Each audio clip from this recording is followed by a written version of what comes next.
চাকই বাজার। এই বাজারটি আমাদের যশোর জেলার অভয়নগর উপজেলার একটি স্থানীয় বাজার। এই বাজারটি মরিচা ভবানীপুর চাকই বাজার নামেও পরিচিত। এই বাজারটির অবস্থান আমাদের অভয়নগর উপজেলার মধ্যে হলেও নওপাড়া শহর থেকে কিছুটা দূরে। স্থানীয় কৃষি পণ্য কেনাবেচার জন্য এই বাজারটি বেশ জনপ্রিয়। এখানকার স্থানীয় বাসিন্দারা তাদের প্রাত্যহিক প্রয়োজনীয় মালামাল এবং দ্রব্যাদি সংগ্রহের জন্য এই চাকই বাজারের উপর নির্ভরশীল। এটি একটি স্থানীয় বাজার হলেও এই বাজারে পাওয়া যায় না এমন জিনিস খুব কমই আছে। এই বাজারটিতে কৃষি পণ্য, কাঁচা বাজার, দ্রব্যাদি মালামাল সবকিছুই পাওয়া যায়। পাশাপাশি এই বাজারে বেশ কয়েকটি সেলুন, ফার্মেসি এবং গ্যারেজে লক্ষণীয়। রয়েছে বেশ কয়েকটি খাবারের হোটেল, রয়েছে মিষ্টান্ন ভান্ডার। এই বাজারে প্রতি সপ্তাহের নির্দিষ্ট দুদিন হাট বসে।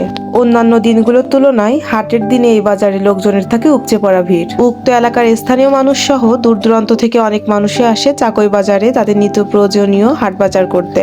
ভৌগোলিক অবস্থানের দিক দিয়ে বলতে গেলে এই বাজারটি উক্ত এলাকার নাগরিকদের সাথে আশপাশ বেশ কয়েকটি এলাকার জনসাধারণের গুরুত্বপূর্ণ সংযোগস্থল হিসেবে কাজ করে। বাজারটি মূলত স্থানীয় পর্যায়ের গ্রামীণ অর্থনীতির মূল কেন্দ্র হিসেবে গুরুত্বপূর্ণ ভূমিকা পালন করছে প্রতিনিয়ত। চেষ্টা করেছিলাম এই ভিডিওর মাধ্যমে চাকই বাজারের কিছু অংশ আপনাদের সামনে তুলে ধরার। আশা করছি আপনাদের ভালো লাগবে। চাকই বাজারটি যদি আপনাদের পরিচিত হয়ে থাকে তবে অবশ্যই এই ভিডিওতে সুন্দর একটা গঠনমূলক কমেন্ট করে যাবেন। ধন্যবাদ সবাইকে।